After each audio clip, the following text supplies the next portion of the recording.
حدیث ہے عن ابی رفاعۃ العدوی رضی اللہ تعالی عنہ قال انتهيت الى النبي صلى الله عليه وسلم وهو يخطب فقلت يا رسول الله رجل غريب جاء يسأل عن دينه لا يدري ما دينه فأقبل إلي وترك خطبته فأتي بكرسي خلت قوائمه حديدا قال حميد أراه خشبا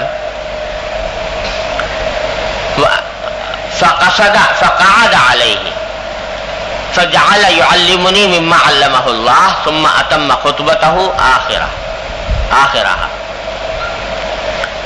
یہ عجیب واقعہ ہے.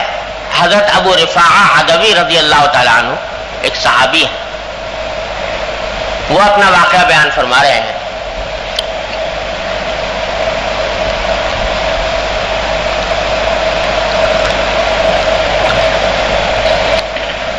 کہ میں حضور نبی کریم سرور دو عالم صلی اللہ علیہ وسلم کی خدمت میں حاضر ہوا تو ایسے وقت میں حاضر ہوا جب کہ آپ خطبہ دے رہے تھے صحابہ کرام. اور یہاں مراد خطبہ جمعہ کا خطبہ نہیں ہے بلکہ حضور اقدس صلی اللہ علیہ وسلم کا معمول تھا کہ جب کوئی اہم بات پیش آتی یا کوئی بات صحابہ کرام کو بتلانی ہوتی تو آپ جمعہ کے علاوہ بھی صحابہ کرام کو نمازوں کے بعد جمع کر کے اور کچھ تعلیم و تلقین فرما دیا کرتے تھے. اس قسم کا خطبہ تھا. تو آپ صحابہ کرام سے مخاطب تھے. کہتے میں آ گیا. ابو رفاعہ کہتے میں آ گیا اور میں نے آ کر ایک سمجھو ایک طرح سے ایک ہانک لگائی, پکار لگائی. کیا کہ یا رسول اللہ رجل غریب جاء یسأل عن دینی لا یدری ما دینہ. کہ یا رسول اللہ میں ایک مسافر آدمی ہوں, سفر کر کے آیا ہوں, آپ سے دین کے بارے میں معلوم کرنے آیا ہوں, دین کی معلومات حاصل کرنے آیا ہوں اور میں نہیں جانتا کہ دین کیا ہوتا ہے. دین کے بارے میں مجھے معلومات نہیں ہے, نہیں جانتا کیا ہے, اور اسی دین کی معلومات حاصل کرنے کے لیے میں آپ کی خدمت میں حاضر ہوا ہوں. تو مجھے کچھ دین کے بارے میں بتائیے. اب یہ غیر معمولی بات ہے کہ حضور خطبہ دے رہے ہیں, صحابہ کرام سامنے بیٹھے ہوئے سن رہے ہیں. ایک آدمی کھڑے ہو کر یہ کہتا ہے کہ میں آپ انتظار نہیں کرتا خطبہ ختم ہونے کا, اور ویسے ہی کہہ دیا.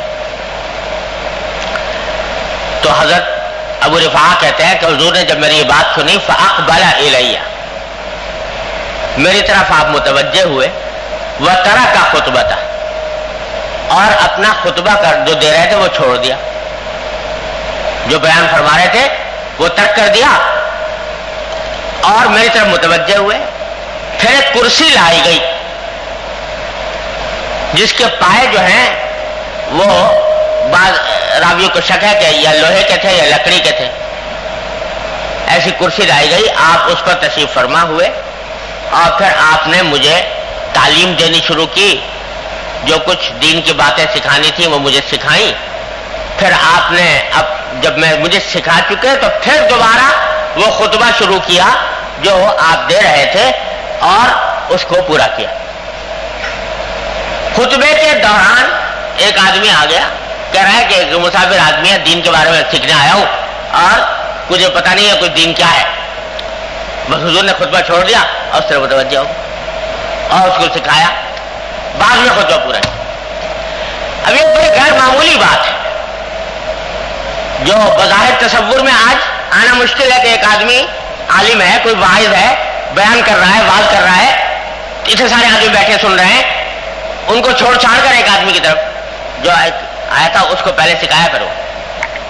یہ اللہ جل جلالہ کی طرف سے ہے, یہ اللہ جل جلالہ کی طرف سے امور ہوتے ہیں کہ کس وقت کون سی بات زیادہ فائدہ مند اور مؤثر ہے. یہ بات انسان اپنے قیاس سے پتہ نہیں لگا سکتا. اللہ جل جلالہ جب کسی شخص کو مخلوق کی ہدایت کے لیے موفق فرماتے ہیں تو اس کے قلب مبارک پر القا فرماتے ہیں کہ اس وقت اسے کیا کرنا چاہیے. یہ اللہ تبارک و تعالیٰ کی طرف سے ہوتا ہے. ورنہ اگر عقلی طور پر دیکھو تو بھائی یہاں بیٹھے ہیں 10-20 آدمی, ان کو چھوڑ کر ایک آدمی کی طرف چلے تو عقلی اعتبار سے دیکھا جائے تو 10-20 آدمی کو سمجھانا بہتر ہے یا ایک آدمی کو اکیلے کو سمجھانا بہتر ہے. اور اتنی دیر اس کو سمجھائیں گے تو 10-20 آدمی بیٹھے انتظار بھی کر رہے ہیں. لیکن یہ اللہ جل جلالہ کا معاملہ ہے کہ جس کو وہ اپنی مخلوق کی ہدایت کے لیے منتخب فرماتے ہیں اس کے قلب پر القا فرماتے ہیں کہ کس وقت کیا کرنا چاہیے اور کس وقت کیا بات کون سے آدمی کے لیے فائدہ مند ہو. عام حالات میں ایسا کرنا آداب کے خلاف ہے. کوئی آدمی آگے, اب ہم آپس میں باتیں کر رہے ہیں, ایک آدمی آگے کھڑا ہو جائے کہ مسئلہ پوچھنا ہے, تو یہ آداب کے خلاف ہے, اس کو کرنا بھی نہیں چاہیے. اور اگر کرے تو ہمیں اس کی طرف متوجہ, ان سے ہی کہا جائے گا بھائی اتنے سارے لوگ بیٹھے ہیں, سارے بیٹھے رہیں گے, فارغ ہو جائیں گے تو نماز کے بعد بات کر لینا. لیکن اس وقت نبی کریم سرور دو عالم صلی اللہ علیہ وسلم نے یہی طریقہ اختیار فرمایا کہ اس کی طرف متوجہ ہوئے تھی کہ جس میں نبی کریم سرور دو عالم صلی اللہ علیہ وسلم کو یہ احساس ہوا کہ اس گھڑی میں اس اللہ کے بندے کو سمجھا دیا جائے گا تو اس کے حق میں مفید ہوگا اور باقی لوگوں کا کوئی نقصان نہیں ہوگا. تو یہ اللہ تبارک و تعالیٰ کی طرف سے ہوتا ہے. اس واسطے جو لوگ اللہ تبارک و تعالیٰ کی طرف سے مخلوق کی ہدایت کے لیے منتخب فرمائے جاتے ہیں ان کی ہر بات جو ہے وہ سمجھ میں آنی ضروری نہیں ہوتی.